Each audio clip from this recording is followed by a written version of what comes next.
네, 이렇게 이른 아침 함께 찬양하며 예배드리게 돼서 너무나 감사하고 기쁩니다.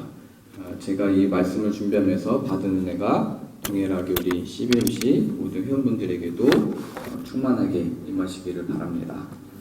오늘 그 본문의 말씀은 나면서부터 못 걷게 된 일을 사람들이 성전에 메고 오게 됩니다.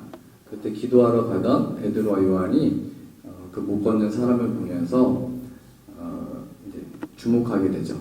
그리고 우리를 보라라고 얘기합니다.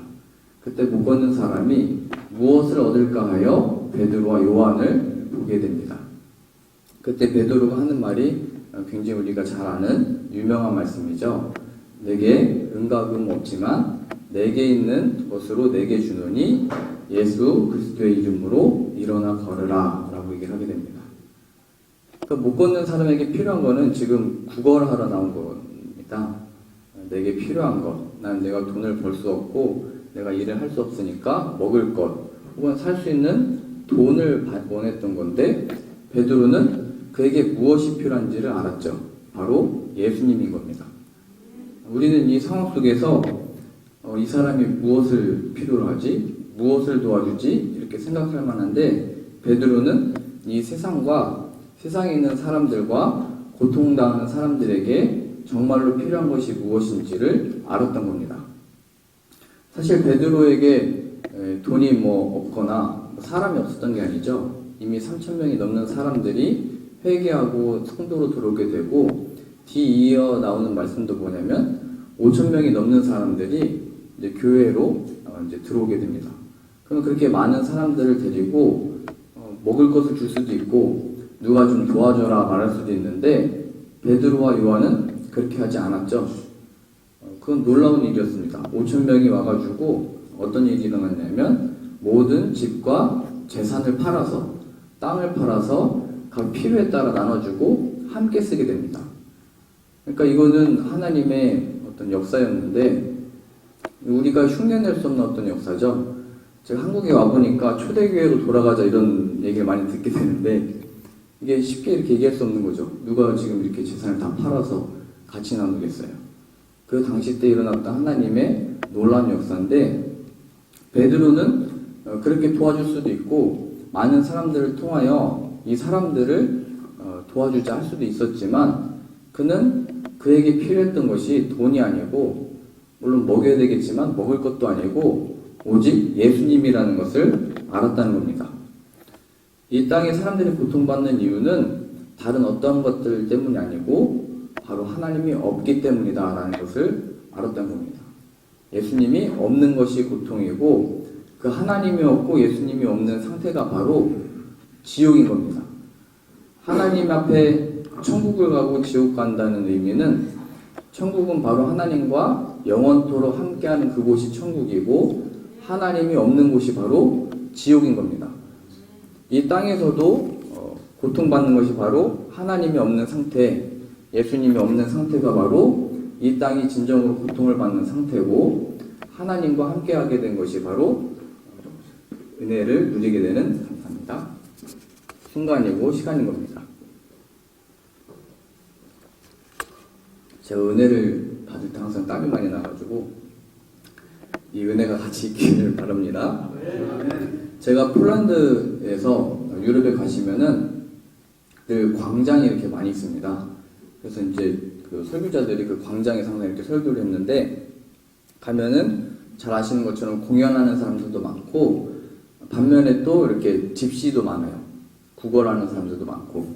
그래서 제가 그 광장에서 이제 다니다가 어떤 한 사람이 저한테 이제 구걸을 하는 거예요. 도와달라고. 그래서 저는 항상 차비만 가지고 다녔거든요. 그때 이제 폴란드 돈을 20주어치라고 하는데 한 6,000원 정도를 이렇게 드렸어요. 그랬더니 그분이 갑자기 자신의 옷을 이렇게 배를 확 들어올리더니 자신의 배를 보여주는 거예요. 그랬더니 그 배에 무슨 큰 혹이 있어요. 처음에 저는 이렇게 배가 많이 나온 분인가 했더니 큰 혹이 있더라고요. 그러면서 그 혹을 자꾸 가리키는 거예요. 그러면서 다시 손을 내미는 거예요. 그러니까 이게 더 달라는 얘기를 저는 들리더라고요. 그때 순간에 그때 제가 이제 목사였으면 이제 예수님의 이름으로 일어나 걸어라. 예수님의 이름으로 나음을 입으라 하든지 예수의 이름 안에 자유가 있습니다 이렇게 얘기를 해야 되는데 이게 너무 당황스러워가지고 그 생각도 안 나고 말도 안 나오는 거예요. 내가 예수님을 전하러 이 폴란드에 와가지고 복음을 전하고 있는데 그 순간에 갑작스러운 그 일을 통해서 예수님이 기억도 안 나고 예수님의 생각도 안 나고 예수님을 전하지 못하는 제 모습을 보면서 아, 내가 무엇에 집중하고 있었지? 내가 무엇을 하고자 여기 있었지? 다시 이렇게 생각해 보게 됐습니다. 그러니까 문득 우리들에게 누군가가 와서 우리들에게 주목할 때가 있잖아요. 누군가 와서 우리 앞에 이렇게 서성일 때가 있잖아요. 그럼 우리는 생각을 합니다. 나에게 관심이 있나? 혹은 나에게 무슨 도움을 요청하려고 하는 건가? 내가 무엇인가를 도와줘야 되나? 세상적으로는 그렇게 생각할 수 있지만 하나님의 차원에서 본다면 그것은 바로 아, 이 사람이 예수님이 필요해서 내 옆에 온 거구나 를 아는 겁니다. 베드로와 요한은 기도하러 성전에 가고 있었죠. 하나님을 예배하러 가고 있었는데 갑자기 만난 거죠. 구걸하는 사람을. 이 사람이 갑자기 왜 그러지? 난 돈이 없는데 뭘로 도와주지? 그래, 내가 아는 사람들 통해서 도와주겠다. 우리는 생각하기 쉽지만 베드로는 기억했던 거예요. 아, 이 사람에게 예수님이 필요하구나. 그래서 우리들에게 문득문득 혹은 갑자기 누군가 학생들이 혹은 친구들이 연락이 왔을 때 옛날 고향 친구들 연락 오면은 받지 말라고 그러대요. 한국에 보니까. 그러니까 지금은 잘 모르겠는데 여튼 오니까 보증서 달라고. 나 요즘에 뭐 해야 되는데 이게 뭐 필요하다고. 그래서 받지 말래요. 근데 그런 차원이 아니고 돈을 빌려줘야 된다, 안 빌려준 내 차원이 아니고 아, 이 친구에게 지금 예수님이 필요하구나 이걸 기억하는 겁니다. 욥의 세 친구들이 욥을 찾아왔을 때 정죄를 하게 됩니다. 너 이래서 그런 거다, 저래서 그런 거다. 그랬더니 욥은 내가 하나님 앞에 잘못한 게 없는데 나는 의롭다 이렇게 얘기를 하죠. 그랬더니 하나님 앞에 어떻게 그렇게 말할 수 있냐 하면서 또 정죄를 하게 됩니다. 그때 엘리후라고 하는 가장 나이 어린 친구가 이제 화를 내면서 얘기하게 됩니다. 세 친구에게는 왜 그렇게 욥에 대해서 그렇게 정죄를 하냐라고 이제 타이르게 되고 욥에게는 내가 하나님 앞에 의롭다고 말하냐 하나님에 대하여 그렇게 불의하다고 어떻게 그렇게 표현할 수가 있냐 하면서 화를 내게 됩니다. 그러니까 욥의 세 친구들은 욥이 왜 그런 건지 욥이 어떻게 되는지 욥에게 집중을 했던 거고 엘리후는 하나님이 누구신지를 기억하여 하나님을 전하게 됩니다. 이게 선지자입니다. 그러면서 욥에게 뭐라고까지 얘기했냐면 내가 당하고 있는 그 시험을 나는 계속 끝까지 받기를 원한다 이렇게 얘기를 합니다. 우리가 사람을 위로해주고 격려해줄 때 물론 배고픈 것, 또 힘든 것 도와줘야 되겠죠. 위로해줘야 됩니다. 근데 우리가 잊지 말아야 되는 것은 이 욥이 하나님과의 관계 속에 지금 있다라는 것을 잊지 말아야 됩니다. 욥의 세 친구들처럼 위로해준다고 그렇게 찾아온 거거든요. 욥의 세 친구가 또 오면서 말하다 보니까 정지한 거거든요. 무엇인가 잘못했기 때문에 너 이 일을 당하고 있는 거 아니야.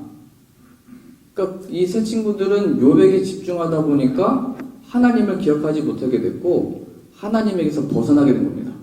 근데 엘리후, 그가 나의 하나님이다, 하나님이 나의 아버지다 라고 하는 그 이름의 뜻을 가진 엘리후는 하나님을 기억해라.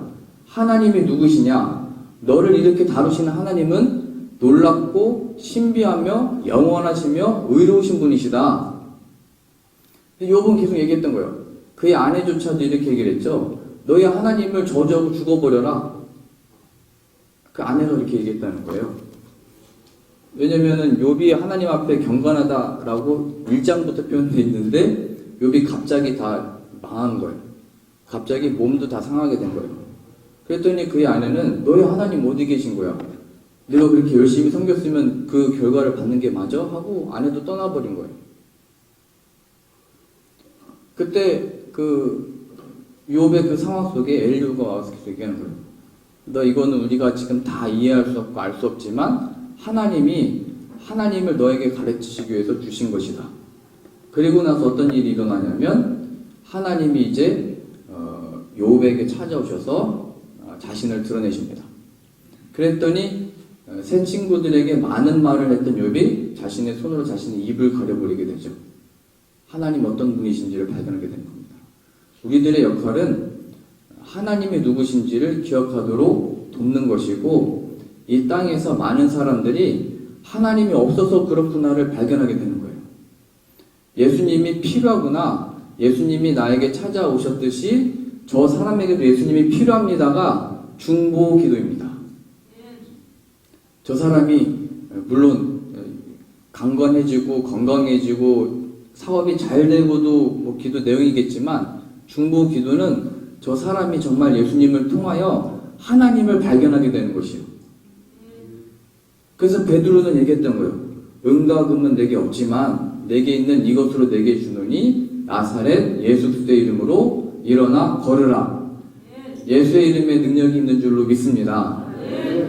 예수님의 이름으로 인하여 이 사람이 이제 일어나 걷게 되는 거죠. 그러니까 이런 많은 제가 예를 들었던 내용들의 요점은, 돈을 꾸는 사람은 계속 꾸더라고요. 그러니까 계속 그것들로 궁핍하게 만들지 말고 복음을 전할 기회로 삼아라 얘기하는 겁니다. 저희 어머니가 늘 어렸을 때부터 말씀하셨습니다. 우리 형편 알지? 물려줄 거 없다. 유산은 성경밖에 없다. 그러니까 성경 외워라. 어렸을 때부터 그렇게 가르쳐 주셨어요.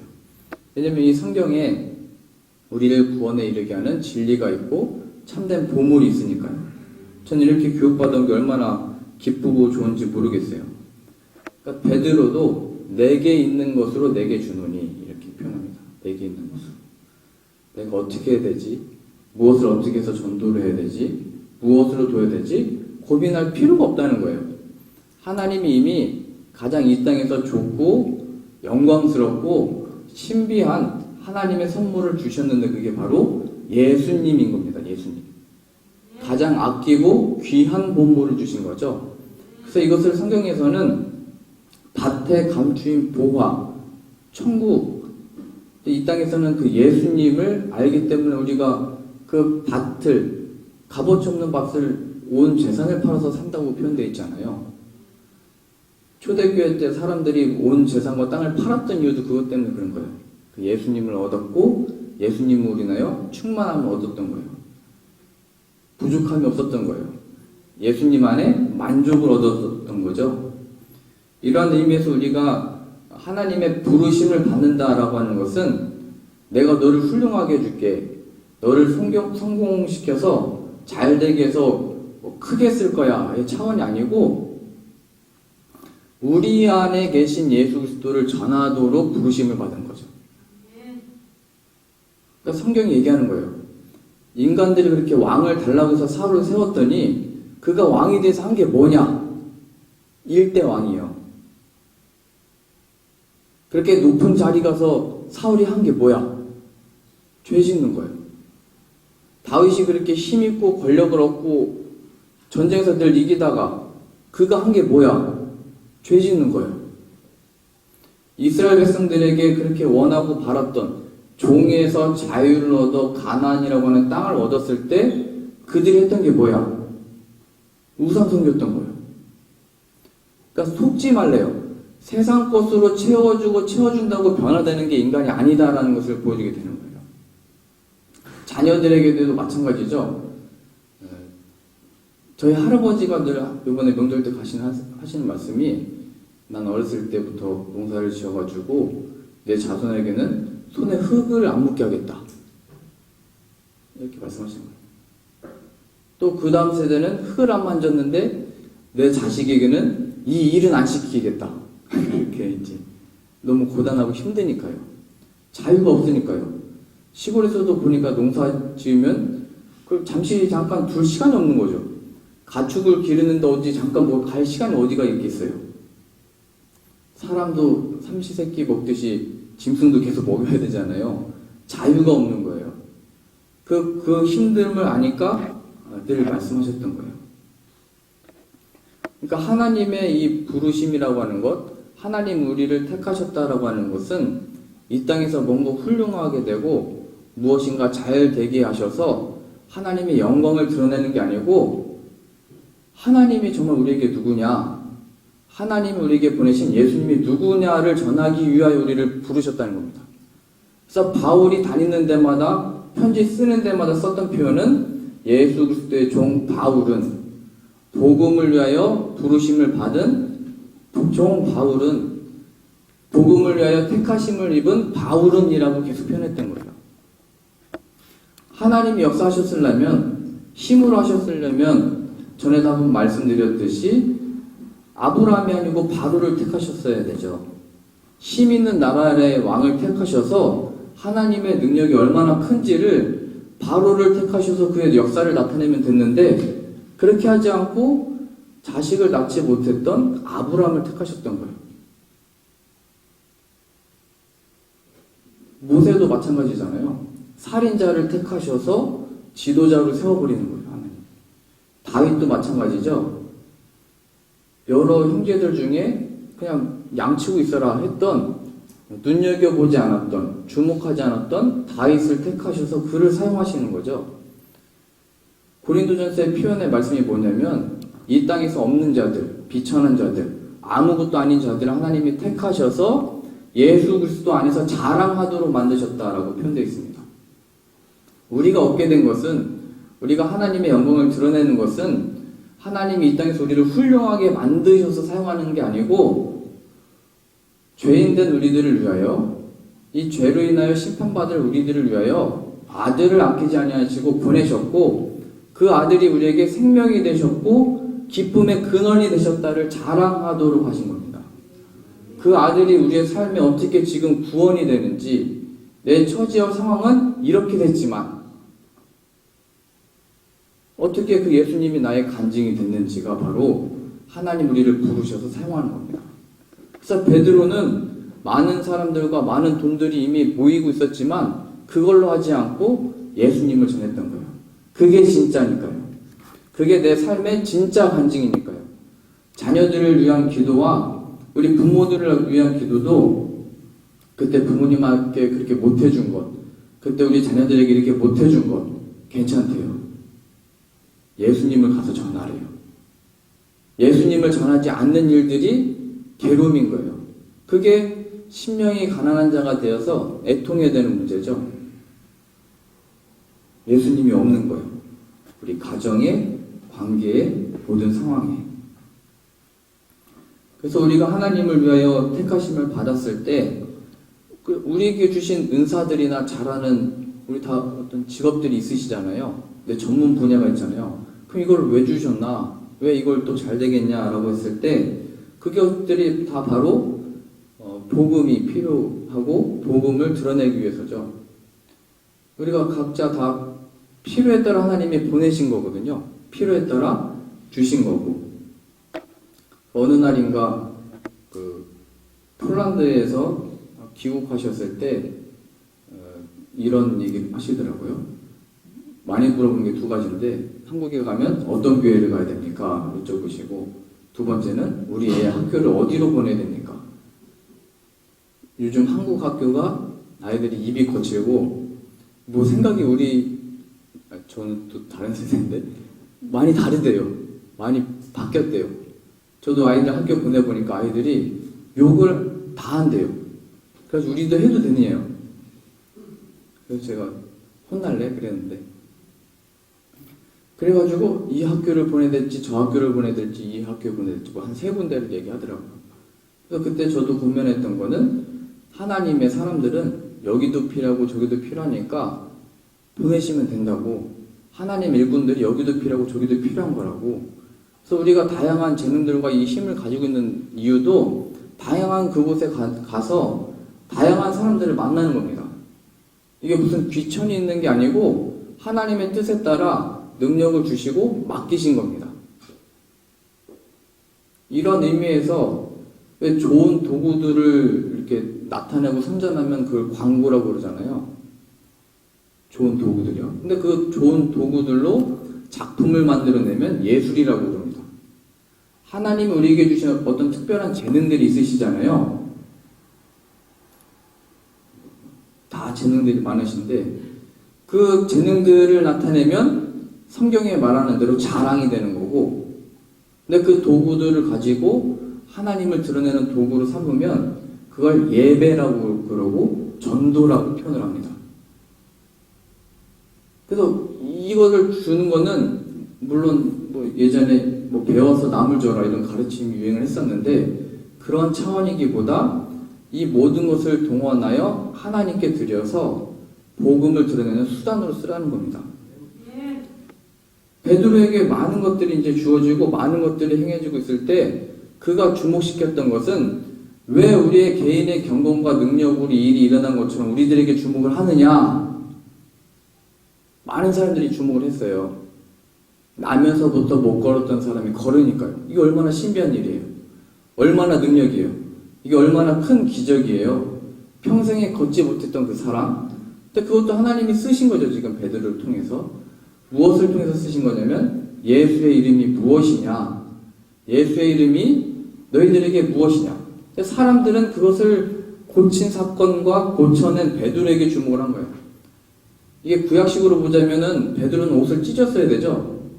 옷을 찢고서 이게 분개하면서 왜 우리에게 주목하냐. 이거 하나님이 하신 일인데 너희가 죽였으나 하나님이 살려내신 예수 그리스도가 이 일을 이뤄낸 거다. 주목시키는 거죠. 이 일을 위하여 우리의 모든 재능과 능력과 힘이 있다는 거예요. 하나님을 드러내는 도구로요. 왜 우리에게 주목하냐? 이 달란트와 은사는 하나님이 주신 거다. 그런데 하나님이 이것이 아니고 더 귀한 것을 주셨는데 그것이 바로 예수님이다. 그걸 전하는 증거인 거예요.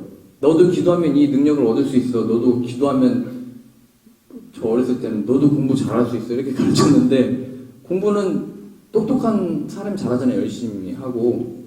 그러니까 내가 가진 재능이 이 사람에게 없는데 기도를 해서 무슨 받는 차원이 아니고 열심히 해야 되겠지만 나를 이렇게 만드신 이유가 있고 이 사람을 이렇게 만드신 이유가 있는데 내가 뭔가 잘된 게 있으면 그것을 말하자면 이게 강요한다고 해야 되나요? 그것을 이유로 기도하게 한다고 해야 되나요? 예수님이 아니고 제가 이렇게 집회를 다닐 때마다 사람들이 이렇게 주목해서 물어봐요. 어떻게 해서 그렇게 그걸 다 놓고서 이렇게 올 수 있냐고. 그리고 가족은 어떻게 하려고 그렇게 복음 전하고 다니냐고. 그 쉬운 결단이 아니고 정말 그거는 이런 식으로 계속 얘기를 해요. 그러면서 마음에 어떤 막 기분이 드시나 봐요. 그랬을 때 저는 집회 갈 때마다 이렇게 얘기하는 거예요. 예수 그리스도는 하늘 보좌 영광을 내려놓고 버리고 오셨다고. 우리가 집중해야 되는 거는, 주목해야 되는 거는 우리가 뭘 이렇게 된 게 아니고 이거는 구속의 결과라고. 예수님이 저를 찾아오신 결과입니다. 예수님이 저에게 은혜를 베푸셨기 때문에 부족함이 없기 때문에 나오게 된 겁니다. 이거를 간증하는 거거든요. 제 안에 계신 예수님이 누구신지. 사람들의 주목은 뭐 많은 걸 이렇게 주목할 수 있겠죠. 제가 폴란드 처음 갔을 때 초대 때 그때 월드컵을 했거든요. 그때 어디였더라? 한국하고 폴란드인가? 어디하고 하고 있는데 폴란드 방송이니까 한국말이 안 나오잖아요. 하나도 못 알아듣는 거예요. 그러면서 그 전반 후반 사이에 사회자가 나와서 계속 설명을 하는데 폴란드 사람이 나와서 설명하는 거예요. 그러면서 저희 그 청년들하고 그때 축구를 봤는데 무슨 얘기를 했냐면 저 사회자는 코가 참 크다. 저 사람의 눈은 이렇게 생겼네. 그러니까 한국에 있었으면 해설을 들으면서 맞아 그때 누가 이렇게 쳤어야 되는데 그 잘못 쳐가지고 축구 얘기를 해야 되는데 하나도 못 알아듣으니까 그 사람 얼굴 평가를 하고 있더라고요. 전혀 다른 얘기를 하고 있는 거죠. 그것처럼 우리도 우리들에게 주어진 삶에 우리들의 인생에 사람들이 그걸 주목하잖아요. 어떻게 해서 그 자리까지 갔습니까? 어떻게 성공했습니까? 어떻게 하면 우리도 그렇게 될 수 있습니까? 그럼 쉬운 예전의 답변은 기도하세요. 다 될 수 있어요. 하나님 주실 수 있어요. 틀린 말은 아니지만 또 성경대로 보자면 맞는 말도 아니에요. 예수 그리스도가 이루신 구속의 결과고 또 이 모든 것들보다도 가장 귀한 것을 하나님이 나에게 주셨습니다. 이 예수님을 내가 알게 된 것이 가장 큰 은혜입니다. 당신에게도 이 은혜가 있었으면 좋겠습니다. 이것을 위해서 기도합니다. 그게 바로 하나님을 높여 예배하는 영적인 예배고 전도인 거예요. 어느 순간에도요. 제가 오늘은 이제 수원역에 가서 예배를 드리거든요. 이제 사람들을 이렇게 먼저 초대를 해요. 우리가 여기 온 이유는 하나님이 아들을 아끼지 않고 우리에게 보내주셨기 때문입니다. 우리 죄를 대신해서 죽으신 그 예수님이 죽어버리고 끝난 게 아니고 부활하셨기 때문입니다. 제가 혼자 다닐 때 설교를 이렇게 하거든요. 그 예수님이 부활하셔서 우리가 죽으면 다 끝나는 게 아니고 죽은 자에게 부활을 또 약속하셨기 때문입니다. 그 부활은 그냥 살아가는 게 아니고 하나님과 영원토록 함께하는 영원한 복입니다. 영원한 기쁨입니다. 이 복음이, 이 기쁨이 여러분들에게도 있기를 바랍니다. 이렇게 이제 초대를 하고 같이 예배를 드리고 기도를 합니다. 그러니까 오늘 기억나실 때 기도 부탁을 드려요. 우리의 신앙과 믿음이라는 거는 제가 계속 폴란드 얘기가 나오는데 어쩔 수 없는 것 같습니다. 거기도 이제 다 직장 다니는 분이기 때문에 거기 법인장님들도 이렇게 교회를 나오셨는데 가끔 저도 이제 전도를 하게 되면은 이렇게 얘기를 해요. 교회 다니세요? 이렇게 처음에 우리 성도들도 이제 훈련 받아서 물어보면은 그거는 뭐라고 하죠? 개인적인 겁니다. 이렇게 얘기를 해요. 사적인 겁니다. 아니 다니면 다닌다, 안 다니면 안 다니면 얘기하면 되는데 그건 개인적인 거예요. 근데 성경에서는 우리의 신앙과 믿음은 감추는 게 아니고 드러나게 돼 있는 거고 나타나는 것이고 너희는 이 세상의 빛과 소금이라 그 불빛을 등경 아래 두지 않고 환하게 비추기 위해서 등경 위에 둬서 비추게 하는 거죠. 빛을 산 위에 두는 겁니다. 모든 사람들이 보도록 하나님의 살아계심과 역사심을 우리를 통해서 드러내신다는 겁니다. 왕같은 제사장, 하나님의 소유된 백성, 거룩한 하나님의 백성이요. 근데 그 거룩과 그 모든 것의 능력이 바로 예수 그리스도 안에 있다는 것을 증거하도록 우리를 부르셨다는 겁니다. 그래서 그렇게 우리의 신앙과 믿음이 어떤 것인지 얼마나 우리가 훌륭한지를 드러내려고 야외 나가는 게 아니고 예수님이 살아계시다, 우리의 삶의 진짜다를 전하고 싶어서 나가는 겁니다. 오늘 좀 구체적으로 적용하실 수 있는 질문들을 제가 이렇게 전하고 싶습니다. 그게 뭐냐면 지금 우리들에게 펼쳐지고 있는 이 순간, 이 시간이 하나님과 예수님과 무슨 상관이 있나? 두 번째는요, 지금 이 순간에 혹 고통을 받고 있거나 혹은 잘 되고 있거나 무슨 일이 진행되고 있는 이 순간에 예수님은 나에게 어떤 분이신가? 세 번째는 이 모든 순간에 나는 예수님께로 가기를 원하는가? 네 번째는 예수님을 전하고 있는가? 천국이라는 곳은 내 의의가 설 곳이 없는 곳입니다.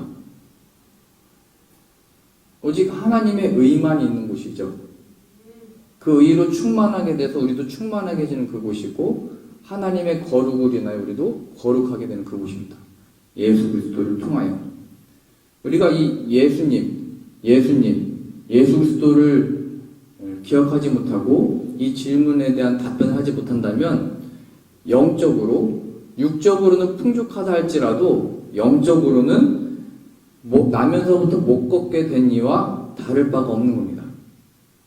이게 요한계시록에 나온 교회를 책망했던 거죠. 부유하다고 말하는 너희 교회여, 너희가 벌거벗은 것을 모르느냐. 예수님이 책망하시는 거예요. 교회가 부해지고 많은 걸 누리고 있는 것 같지만 예수님의 책망은 너희는 벌거벗고 있다. 너희는 아무것도 없는 자들이다.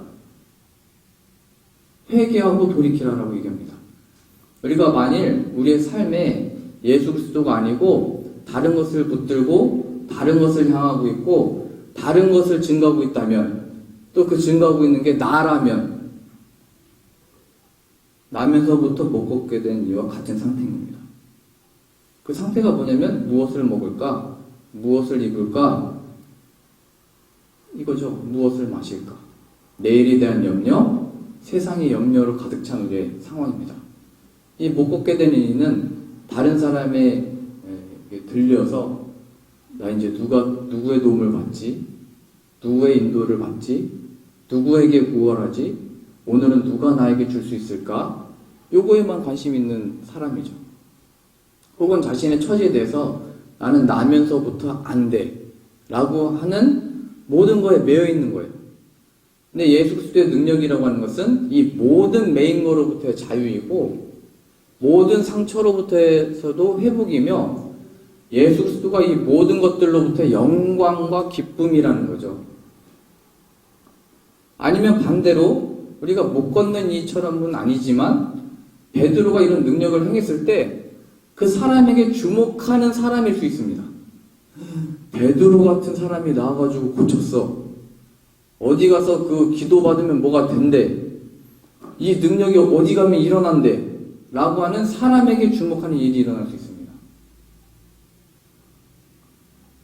오직 우리가 섬기는 이는 하나님이시고 예수 그리스도이신 줄로 믿습니다.